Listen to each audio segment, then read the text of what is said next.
Well, hey, good afternoon, everybody. It's Dave coming to you from the fireside chat here in the Wyoming house.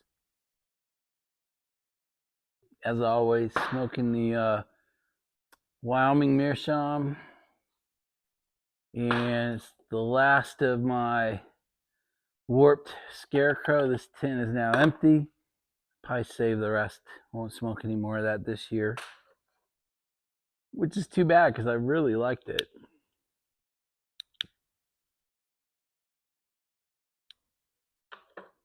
So I'll save the rest of the tins is for next year's, the next year's, and for gifts or whatever. So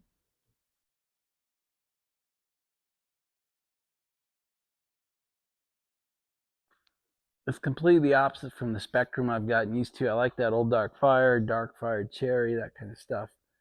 Unscented flake, 1792. But my mouth really likes this.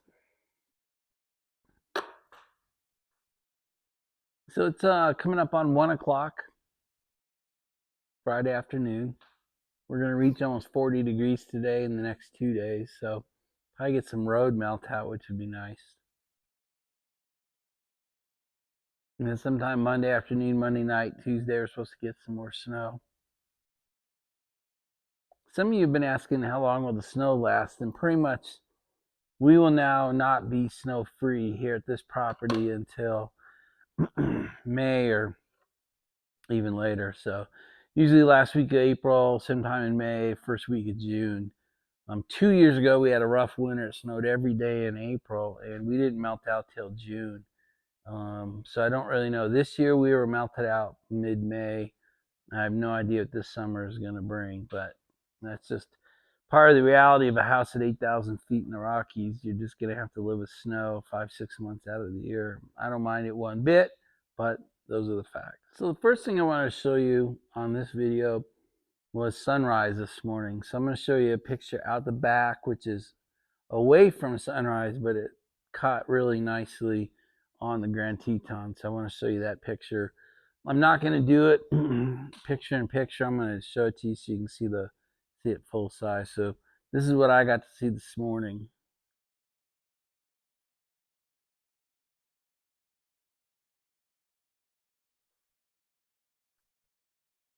So the next thing I want to do here on this video is tell you a Sasha story.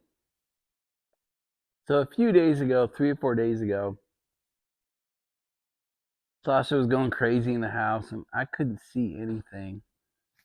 So I opened the back door. It was sort of midday, at least late morning, and she ran out the door and she flushed a coyote that was just about 10 feet off the house here, just to the right of the main windows I always show you. She had a little bit of an entanglement with her. She was the alpha male's mate. She was about the same size as Sasha, and she decided, luckily, I didn't have to get involved, to take off. And Sasha chased her all the way to the back property line out where the fire piles are, and then somehow knew that's where she should stop, let the coyote go on, came back to the house. So that was a lesson for me. But I was kind of proud to see Sasha's guard dog, not just watchdog, but guard dog gene really come through. I didn't think she had one in her, and it was really good to see. She knew not to attack it; she knew just to run it off. Knew how far to run her, and then came back to the house. So that was a great part of early in the week this week. Well, I believe that story was Monday morning. Then you fast forward to this morning, something really weird transpired on our property. And that was the alpha male brought 3 of his soldiers, and they came looking for Sasha. Pretty scary. They were on an absolute hunt. They weren't looking for field mice. They weren't looking under the snow. They were smelling for Sasha, and what you'll see, and what I've got is a series of about 4 minutes of video. I know it's a little bit long, but I don't want to cut them up and edit them. I'm just going to post all 4 pieces here. There's 4 or 5 pieces. You won't be able to tell, I don't think, but We go through 4 minutes of video of these 4 coyotes, and the alpha is the big one on the left in one of the videos. You'll be able to see him, and then how they are systematically. He stayed off to the left. He deployed his soldiers 3 wide, and they all came very carefully looking for Sasha all the way to the house. I mean, she was going crazy inside, but I'm not that stupid. No, I'm going to let her out with the alpha. He's actually much larger, at least half again the size of Sasha. And then 3 others. Setting a dog against 4 coyote would be a real problem. So anyway, I'm going to shut up. I'm going to send you into these 4 minutes. Probably seem a little long, but to me it's fascinating to watch these guys work. So we'll come back and chat after you've seen them. Howdy's back again. This is Friday morning.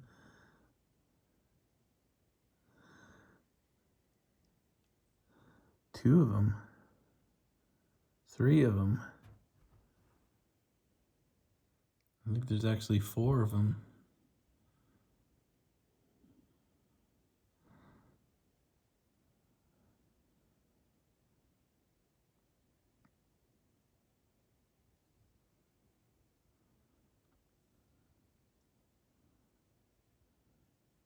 There's another one. There's 3 in the camera.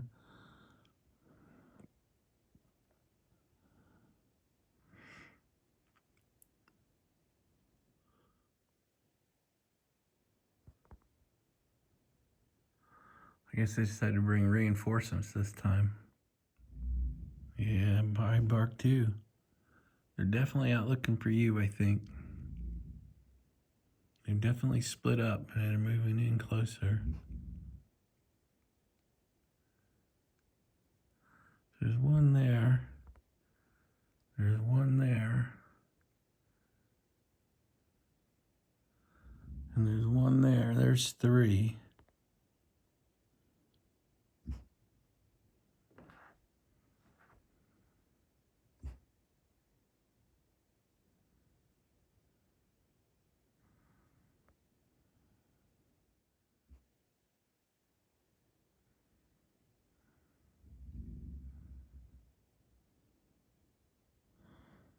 Yeah, there's definitely 3.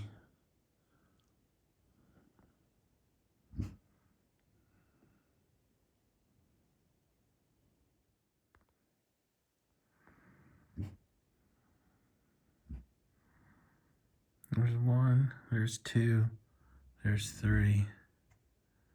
They're definitely moving closer. They are definitely hunting together.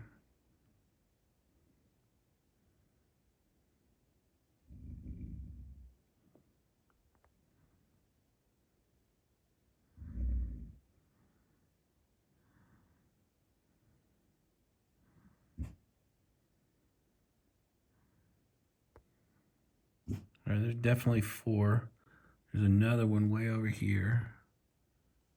And then the 3 we've been watching, she's actually getting on the pond. No mark. Sasha. No bark. Sitting right in the middle of the pond. There's another one right behind it.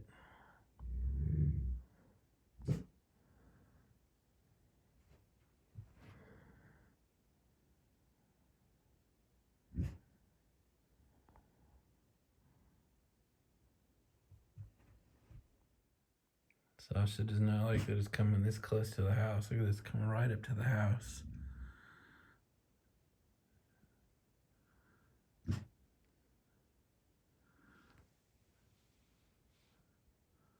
I mean, it's literally there's another one almost right at the house on the left side. They are definitely divided up and hunting together.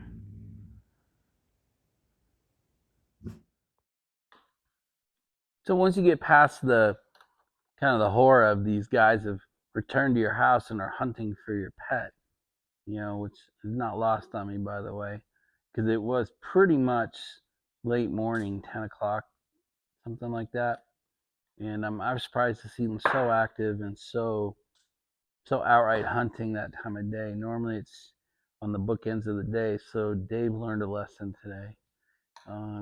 But I also have to say I have immense respect for the alpha coming back to defend its mate and bringing three of his soldiers, and how systematic they were about coming from out by the fire pile all the way across the property, across the pond, and right up to the house. So, um, yeah, true respect for what's out here. Again, I say it many a times on these videos, but when you live out here, I've been out 3 years now. You learn very quickly several things. One is you are living in nature. You're living in the wilderness, and it's not a zoo, right? These animals aren't here for you to view them. They're out here to live and protect themselves and protect their way of lives.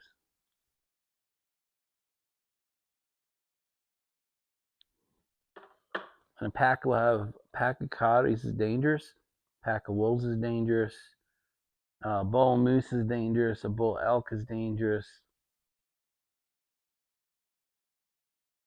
And the grizzly bears that traverse our property all the time are quite dangerous and are apex predators compared to me, and especially compared to Sasha. So you can see how concerned she is over the morning events. Just sitting on her favorite couch, on her favorite fur, chewing a bully stick. Which is one of her favorite things to do. She obviously has no fear, couldn't care less. And really, I think the only emotion she feels is anger that I didn't let her out to go take care of the situation. So there's a little crazy living up here in the middle of the wilderness story for you. I haven't seen too much wildlife on the property this trip. Sunday will be 7 weeks in, and to be here 35 days, and really not seeing any elk on the property, or bear on the property, or moose on the property is pretty rare. So it just shows you how weird the weather's been. They've really only been moving due to weather. I mean, I think they were looking at their watch saying, hey, it's time to move, but the weather was saying it isn't. So it's just been in the last 2 weeks that their watch and the weather have matched up. So they are starting to move. I see elk on the road coming home every night. I mean, like maybe 100 elk right on the road. So if I can do it safely tonight and I see them again tonight, I'll show you what that looks like. So I'll tell you another Sasha story. So 2 days ago on Wednesday, we were at the lounge and a guy came in I'd never seen before, and he brought his puppy with him. He had an 8-month-old Belgian Malinois. Beautiful dog, super sweet. His owner didn't feel comfortable taking him off the leash, so Sasha and he met while he was still on the leash, and I saw a behavior in Sasha I'd never seen before. She actually attacked this puppy. He was a little bit bigger than her at 8 months, and he was super sweet, but she was able to piss him off to the point where he was snarling, ready to bite her back. So I eventually couldn't call her off. Eventually, I just had to get her off of him, put her on a leash, and take her out to what I call truck jail. When she has behaviors that I don't want to reward, she goes into the truck and has to sit in the truck the rest of the time I'm in the lounge. But I had literally never seen that kind of behavior out of her before. She went from learning to be a watchdog to a little bit of a guard dog with the coyotes to an actual attack dog on this poor Malinois.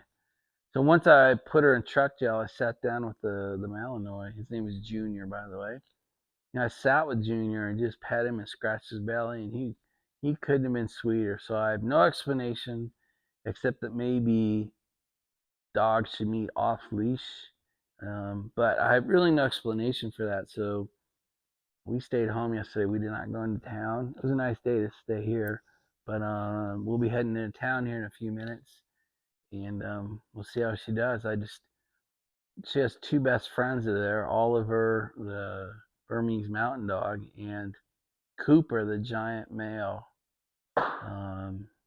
golden retriever. She absolutely loves. No aggressive behavior whatsoever. But on this one, the Malinois, something set her off. I don't know what. Several of you are asked if I carry while I'm on the property, and the answer is absolutely. I consider it more important to carry on the property than when I go into town. The chance of me having to shoot a person in town is much less than the risk of having to shoot a predator here on the property. Now, so when I'm up here, I carry my animal weapon, which is that Glock 10 millimeter, and I carry it's what they call bear load. It's a hard case 10 millimeter ammunition. That's on my hip at all times with a couple extra clips. And I have my mags. My magazines are labeled on the very butt of them. So my bear load, where's my people load? So I have bear taped to the butt of my bear loads, and the rest are people loads, but which are 10 millimeter hollow point. So when I go in town, I carry my little Glock 43X. In fact, I'm wearing it now. This is my go to town weapon. I carry it with people loads. I keep it loaded with 9mm hollow point, jacketed hollow point. But here on the property, I carry the 10mm with hard case in it. All right, so one other thing, kind of a couple follow-ups from yesterday's video, the do, the act, the stop whinging. I heard a great quote today from Babe Ruth. I'd never heard it before. Maybe you all have heard it, but the quote was, "Yesterday's home runs don't win today's game." And wow, I mean, what a great guy to get a quote from. But that really hit me. I thought that was awesome. The don't rest on your laurels, the past performance is not indicative of future performance. Yesterday's home runs don't win today's game. Wow, I love that. That was fantastic. The other thing I want to do as a follow-up to yesterday was several of you made comments in your comments back to my video yesterday. I thought were awesome. Several of you said, "I have a plan. I'm working it. I have a problem, and I need to get a plan to work it."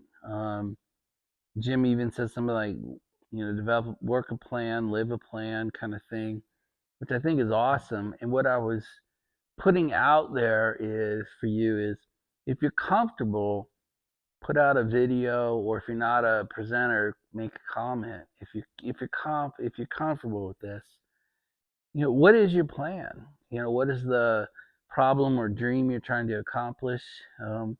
What's the plan itself? How do you measure that plan? How do you know you're on plan, right? How do you know you're on track to achieve that goal or to solve that problem? What kind of time frame do you have for it? I've accomplished most of mine, so I don't really have too many right now, but I'll certainly answer questions about anything I have or what I've done. But I was curious. So many of you said you realize how important that is and you're working it or you need to. I just thought maybe we should start a larger conversation in the community about showing some leadership, showing some examples, showing it's okay to open up, to be vulnerable, and let particularly the younger side of our community see that at any age you have goals and problems and plans and you're working to achieve it. I just want to throw that out there. So I think the last part of today's video will be my discussion from Pat from North Belgium. I love his videos. He throws up metal detecting, he throws up drone shots, he puts up wildlife observation. Today he went for a hike with his dog, and then he does pipes and tobacco as well. But he had a great video today, and I just want to follow up with a conversation and how I ended up making my decision. So his conversation was he feels like he's losing viewership, view time, and even subscribers, even visitors to his YouTube channel because he puts out so many topics in his videos. So, one video will be a little bit of metal detecting and a little bit of drone, or a little bit of metal detecting and a little bit of wildlife observation. And then he was kind of struggling with the decision of, do you put out longer form content with multiple subjects in it, or do you put out shorter form content it's single subject, just metal detecting, just wild observation, just the dogs, just the pipes and tobacco. I mean, clearly on this channel, I've gone with the trash can approach. I mean, on this video alone, we've talked about sunrise on the Teton, a couple of Sasha stories, coyote stories, um, talk a little bit about yesterday's video, and then talk about Pat. So, I mean, clearly I've made the decision that longer form content that is a grab bag, as you'll see me sometimes call, like, especially when I'm doing dog yard chats or fire yard chats. I have so many subjects. I always put, fireside chat, dog yard chat, and even in the description, I'll put it's a grab bag in here today. And I don't know if that's the right decision, by the way. I don't know if creating a tobacco channel versus a Wyoming channel versus a Maryland channel or a dog channel isn't going to attract higher, better. I'm not sure what word to use. Viewership and subscriber base. I like these longer form content videos. I like doing these. I get it, they can get long. I get it that it can be like, I came here for tobacco. I don't care about coyotes. Or I love the wildlife stuff. I don't really care about going downtown or some of the other content. I don't know if you guys have gone through those decision processes. I don't know if you guys are running multiple channels. Most of you seem to run one channel that has kind of an array of topics. I don't know if you have opinions on single topic channels, single topic videos, short videos, long videos. If you do, I'd love to hear it, either as you guys put up new videos over the next few days or as comments to this video, but I sure would like to hear what your opinion is on a subject I know we all struggle with.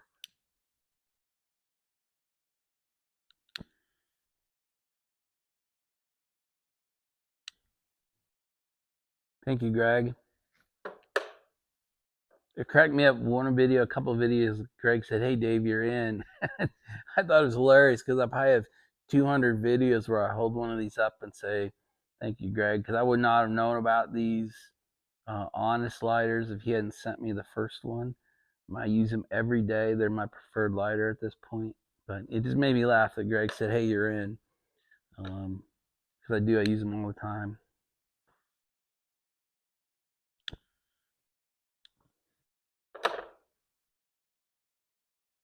Guys, I think that's it. We'll wrap this video up. It's my typical long format, bunch of content, bunch of different subjects. I love doing these videos with you. We're day 2 of year number 2 now. So appreciate every one of you. Love that you're part of the community. Love that you're part of my channel. And that's it. We will talk to you on the next video. Bye, everybody.